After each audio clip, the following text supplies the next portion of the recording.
రావయ్యా అరే రా నాయన సమయానికి వచ్చావయ్యా. ఈవేళ మా పంచాయతీకో గొడవ ఒకటి వచ్చింది, చిత్రమైన గొడవ. మరి నువ్వు చదువుకున్న ఓడివి, పట్నం తెలివితేటలతో ఆ గొడవను మరి ఎలా ఎడగొడతావు? గొడవేటో చెప్పు పంతులు. అదే ఇదిగో మంగమ్మని చాలా పేద పిల్ల, దీన్ని పెళ్లి చేసుకుంటానని మాట ఇచ్చి అదిగో ఆ గోపయ్య చాలా తీశాట. దాంతో శాస్త్రం ప్రకారం దీనికి నెల తప్పిందట. కానీ దానికి నాకు ఏ సంబంధం లేదు. ఆ తల్లి కావడానికి కారణం నేను కాదు. కావాలంటే ఏ దేవుడి మీద పడితే ఆ దేవుడి మీద కొట్టు నీ అబ్బాయి గోల్ చేస్తా. అది మరి ఎలా ఎడగొడతావు? ఎడగొట్టు. ఏమయ్యా, నిజంగా ఆ పిల్లకు నీకు ఎలాంటి సంబంధం లేదంటావా? మా అమ్మతోడు, మా అబ్బతోడు, మా తాతతోడు, దానికి నాకు ఏ సంబంధం లేదండి. దాన్ని చూసిందే ఇప్పుడు, ఇంక దానికి నాకు సంబంధం ఏంటండి బాబు? అబద్ధం బాబు, వాడు చెప్పేదంతా అబద్ధం. ఆ పోలేరమ్మ సాక్షిగా నన్ను పెళ్లి చేసుకుంటానన్నాడు బాబు. నోర్మై, అయితే ఆ పోలేరమ్మని సాక్షిగానికి తీసురా. ఏమయ్యా అరే, నువ్వేమంటావు? నా వల్ల కాదండి. ఈ అమ్మాయి చెప్పే మాటకు సాక్ష్యం లేనప్పుడు ఆ అమ్మాయి కడుపులో ఉన్న బిడ్డకు ఇతరే తండ్రిని ఖచ్చితంగా చెప్పలేం. కనుక దీనికి ఎలా తీర్పు చెప్పాలో నాకు అర్థం కావటం లేదు. రండి. కుర్రతనం, తన అనుభవం ఏం సరిపోద్ది ఇలాంటి గొడవలు ఎడగొట్టడానికి? ఓలే పిల్ల చూడు, ఇప్పుడు ఆడి బాబు గురించి నీకు తెలుసునో లేదో, నిప్పు ఎప్పుడు కోసేసినా సరే ఆడ అబద్ధం ఆడ్డు. మరి అలాంటి కుటుంబంలో పుట్టాడాడు, ఆడ అబద్ధం ఆడతాడంటే నేను నమ్మను. మరి నీకంటావా? నీ చరిత్ర ఏటో నాకు తెలదు. కాకపోతే నీకు నేను చేసి ఉపకారం ఏంటంటే, కాస్తో కూస్తో ఉన్నాడిని ఈ రకంగా అల్లరి పెట్టి ఏ ఎకరమో అరెకరమో సంపాదిద్దారనే యదో ప్రయత్నం నువ్వు చేసినందుకు మాత్రం నీకు నేనేం జులమాన వేయడం లేదు. నీ కడుపులో బిడ్డకి తండ్రి ఎవడో ఊరు వదిలేసి దేశం మీద పడి ఎత్తుకో, వెళ్ళిపో.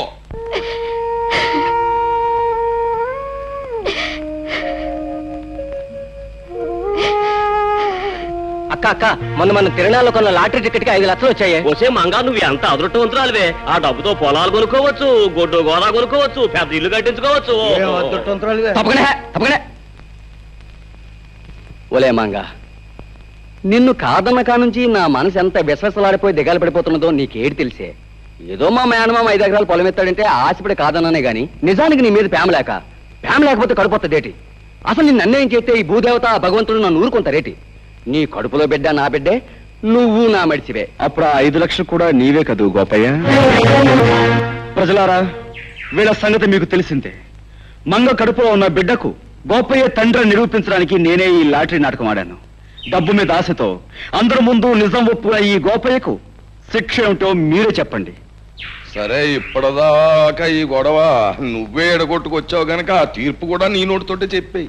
ఓ మంచి ముహూర్తానికి ఈ పెద్దలందరి ముందు మంగ మెడలో ఈ గోపయ్య తాళి కట్టి తీరాలి. లేకపోతే ఈ ప్రజలందరి చేత ఇతర కాళ్ళు చేత. బాబు, బుద్ధి వచ్చింది. మీరు ఎప్పుడు కట్టమంటే అప్పుడు మంగ మెడలో తాళి కట్టేస్తాను. నా గ్రామ ప్రజలారా, మన ఊరు పుట్టాకి ఇవాళ మనకు పెద్ద పండగ రోజు.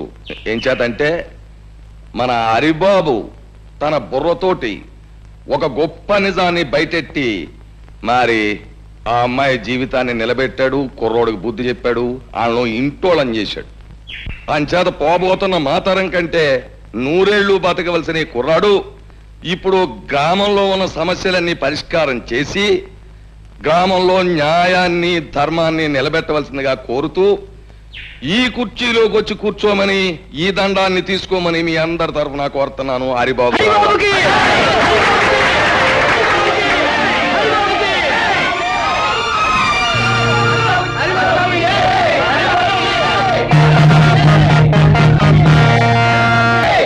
బాబు హరి, 10 మంది కోసం పాటుపడే నిన్ను ఆ భగవంతుడు చల్లగా చూడాలి. హారతి తీసుకో. నాకు ఈ హారతి కంటే ముఖ్యంగా కావాల్సిన మీ ఆశీస్సులమ్మా. ఊరందరికీ ఉపకారం చేసి నా లక్ష్యం నెరవేర్చుకోవాలంటే ఆది దంపతులంటే మీ ఇద్దరి దీవెనలో నాకు కావాలి. లే బాబు.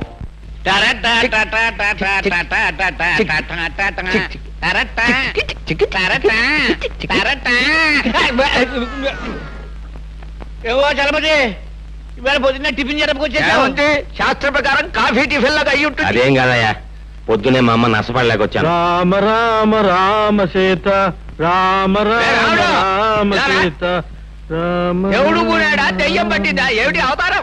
రాత్రి పుచ్చుకున్న నాటి ఇంకా దిగలేదేమో. నీకేం పోయే కాలం వచ్చిందిరా? ఆ చేతుల్లో నీవు తీసుకెళ్లి పెరగదొడ్లో పారేసి అదే చేతితో కాఫీ టిఫిన్లు పట్టుకురా. రామచంద్ర ప్రభు, హరే రామ హరే రామ నన్ను వెళ్ళండి. ఇది కళా నిజమా? హరే కృష్ణ హరే మధ్య మాంసాదులే తల్లిదండ్రులుగా భావించే ఇతను ఇలా తయారయ్యాడేమిటి? పెద్ద పులికి మీసాలు తీసేసి పంగనామాలు పెట్టినట్టుంది. ఎలా చూడడం ఆయన ముఖం? మతులు పోయి మాట్లాడకండి నాయనలారా.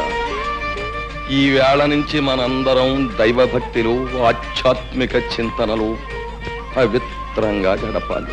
అయ్యా, ఈ విషయంలో మమ్మల్ని వదిలేయండి. కాదు నాయన, ఈనాళ్ళు మనం స్వల్పమైన సుఖాల కోసం, ఆస్తుల కోసం, పదవుల కోసం పాకులాడాం. ఊరు బాధ్యతనంతా యువకుడైన హరికి అప్పగించేశాక ఇక ఈ శేష జీవితాన్ని రామనామస్మరణలో గడపాలి అని నిర్ణయించుకున్నా.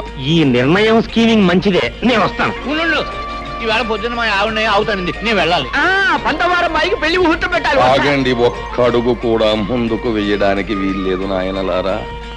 నాతో పాటు మీ అందరూ కూడా రామనామ సంకీర్తనంలో పవిత్రంగా బ్రతుకుతారు ప్రభు అని ఆ శ్రీరామచంద్రుడికి నేను మొక్కేసుకున్నాను. పదండి. అదేమిటి పూజారి గారు, స్వామివారి విగ్రహంలా అలా దిగుసుకుపోయారు? మా హరిబాబు పేర స్వామివారికి అర్చన చేయించండి. అలాగేనండి. రామ కోదండ రామ, చీకట్లో బతుకుతున్న మాకు హరిబాబనే దీపాన్ని ప్రసాదించి వెలుతురునిచ్చావు. మాకు ఊరికి ఎంతో ఉపయోగపడుతున్న ఆ చిరంజీవిని 10 కాలాల పాటు చల్లగా ఉండేలా ఆశీర్వదించు స్వామి. అనందయ్య రామ. నన్నొక్కడే కాదండి, ఊరందరినీ కూడా చల్లగా చూడమని ఆ భగవంతుని కోరా. అదేమిటి హరిబాబు, స్వామి నిన్ను చల్లగా చూస్తే ఊరు నువ్వు చల్లగా చూస్తావనే నమ్మకం మాకుంది.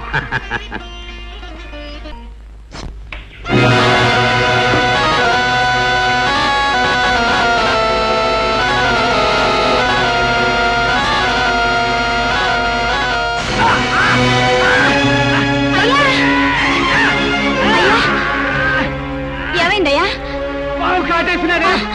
అయ్యో, మా ఆయన పాము కట్టేసింది. రక్షించండి బాబు, రక్షించండి బాబు. ఏంటమ్మా, ఏం జరిగింది? మా ఆయన పాము కట్టేసింది.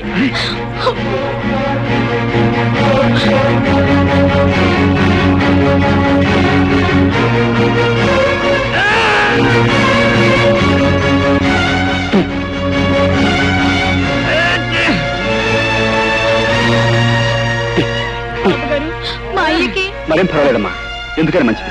బ్రహ్మగారి ఇంటికి తీసుకెళ్తే ఆయన ఏదైనా పసుముందు వేస్తారు. రండి.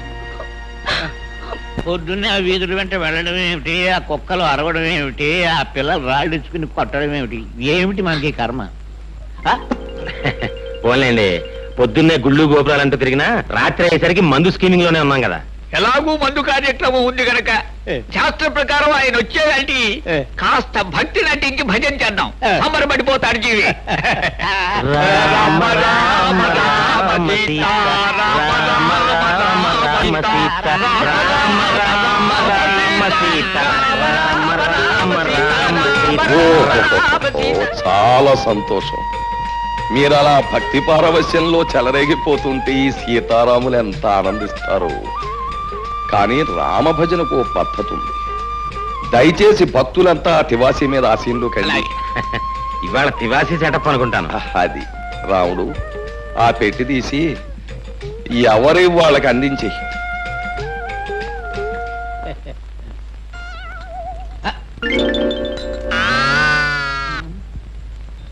రామచంద్ర ప్రభు, ఏమిటండి బాబు ఇవి? చిడతలు తాళాలును. ఎందుకండి? పసందుగా భజన సాగించడానికి అవసరమైన సంగీత సామగ్రి. వీటితో మేమంతా భజన చేస్తాం. మరి మందు? ఛీ, రామ భజన చేసే నోటితో మందు అని అడగడానికి సిగ్గులేదు నీకు?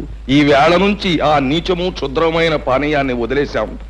భజన కాగానే శ్రీవారి పాదతీర్థం, ఆ తర్వాత చల్లటి కొబ్బరి నీళ్ళు. అమ్మో, నా కడుపులో పోట్లు వస్తున్నాయి, నేను ఇంటికి వెళ్ళిపోతాను. పోట్ల ఎందుకయ్యా, ఇంటికి అలా కూర్చో, మన పెరట్లో ఆబోతుంది. ఉత్సాహంగా వచ్చి 2 పోట్లు ఇస్తున్న పొట్టలో ఎక్కడదక్కడ చదువు. బాబు తాళాలు ఇస్తే నేను ఇంటికి వెళ్ళి భజన చేసుకుంటాను బాబు. ఇంటికా?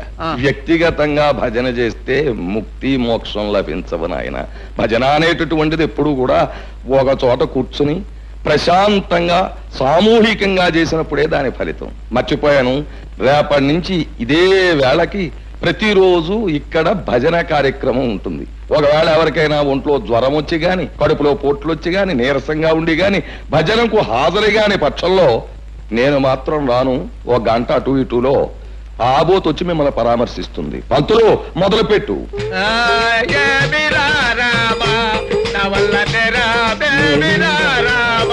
కార్యక్రమం ఉంటుంది. ఒకవేళ ఎవరికైనా ఒంట్లో జ్వరం వచ్చి గాని, కడుపులో పోట్లు వచ్చి గాని, నీరసంగా ఉండి గాని, భజనకు హాజరు గాని పక్షంలో నేను మాత్రం రాను. ఒక గంట అటు ఇటులో ఆబోత్ వచ్చి మిమ్మల్ని పరామర్శిస్తుంది. పంతులు మొదలుపెట్టు.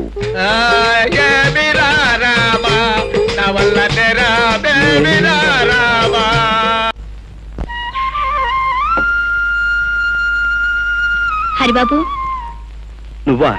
ఏమిటమ్మా ఇలా వచ్చావు? ఇవి మీకు ఇచ్చిపోతాం వచ్చాను బాబు. ఎందుకు చెప్పమ్మా ఇవన్నీ? నేను మా అయ్య ప్రాణాలు కాపాడి మీకు మా ప్రాణాలు ఇచ్చినా తక్కువే అవుద్ది. ఏదో కలిగినంతలో తెచ్చాను, కాదనకి తీసుకోండి బాబు. భలే దానివే. నేనేదో ఊరికి ఉపకారం చేసినట్లు ఏమిటమ్మా ఈ కానుకలు? నిజంగానే మీరు ఈ ఊరికి ఉపకారం చేశారు. మీరు వచ్చిన తర్వాత ఈ ఊరు బాగుపడింది. మీరు దేవుడు లాంటి వారు బాబు. నేనేవి దేవుని కాను, దేవతని కాను. నీలాంటి మంచి మనసున్న చెల్లెమ్మకు అన్నయ్యను. అన్నయ్య, ఏమే వీడింకా రాలేదే? నీకు తెలియదేముందమ్మమ్మ. ఆ రాయుడు గారి కొలు నుంచి రావాలిగా, తీర్థం ప్రసాదం పుచ్చుకొని. ఈ రాయుడిగాడి జమ్మడి పానం నా బిడ్డకి ఏం మందు పెట్టాడు ఈ నమ్మరు మింగ. నన్నేమన్నాను గానే మా రాయుడు గారిని తిట్టే స్కీమింగ్ లో పెడితే మాత్రం నేను ఊరుకోనా? ఊరుకోపోతే ఊరేసుకుని సావరా సచ్చినాడ. అయినా నీకు ఆడి కాడ పడి ఉండాల్సిన కర్మమేమొచ్చిందిరా?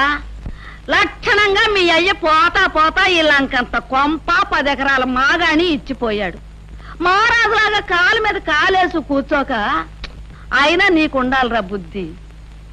నీకు ప్రాణానికి ప్రాణమైన అక్కని బావని ఊరు నుంచి ఏలేశాడు, రాక్షసి చచ్చినాడు. అయినా నీ కాడితో సావాసమేమిట్రా? ఆడి కలరా వచ్చి కొట్టుకుపోను. అమ్మా రెచ్చిపోతున్నా, నాకు ఒళ్ళు మండిపోతా చెప్తున్నాను. అమ్మమ్మ, ఆయనతో గొడవ ఎందుకు? నువ్వు తిను. నువ్వు నోరు మూసుకోవే. ఏంట్రా ఒళ్ళు మండిపోతుందా?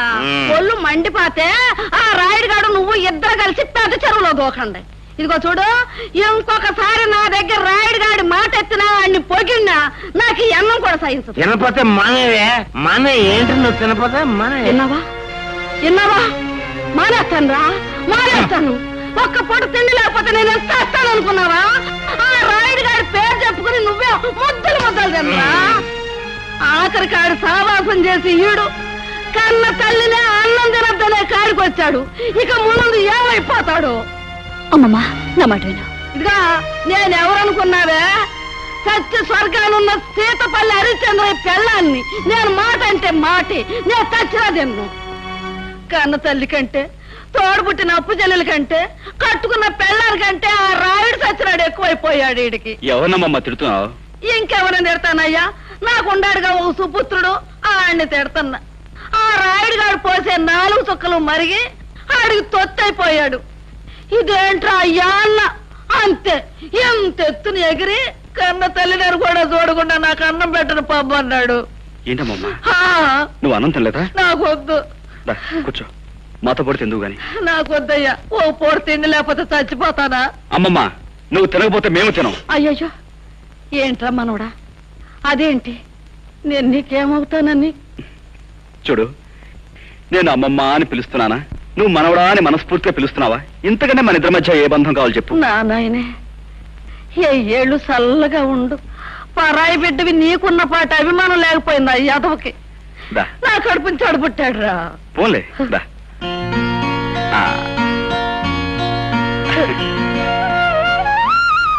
అమ్మమ్మ, రావే. చూసావా నా మనవడు ఎట్టా అన్నం తినిపిస్తున్నాడో? నా చిన్నప్పుడే మా అయ్యి కూడా ఇట్టాగే తొడ మీద కూర్చోబెట్టుకుని గోరు ముద్దలు తినిపించేవాడు. ఇప్పుడు నా మనవడు తినిపిస్తున్నాడు. అమ్మమ్మని ఇంటికి తీసుకెళ్లి అన్నం పెడదామని వచ్చాను. కానీ ఇక్కడ అన్నంతో పాటు అమ్మమ్మకు అనురాగాన్ని, ఆప్యాయతని కలిపి పెట్టే మనిషి ఉన్నాడని ఇప్పుడే తెలిసింది. కూర్చోండి. లేదయ్యా, నేను వెళ్ళాలి. నీ గురించి, నీ మంచి గురించి నలుగురు చెప్పగా విన్నాను. ఇప్పుడు కళ్ళారా చూస్తున్నాను. అమ్మమ్మ, వెళ్దాంరా. అరే మనవడా, ఇన్నాళ్ళకి నిజంగా నా కడుపు నిండిందిరా.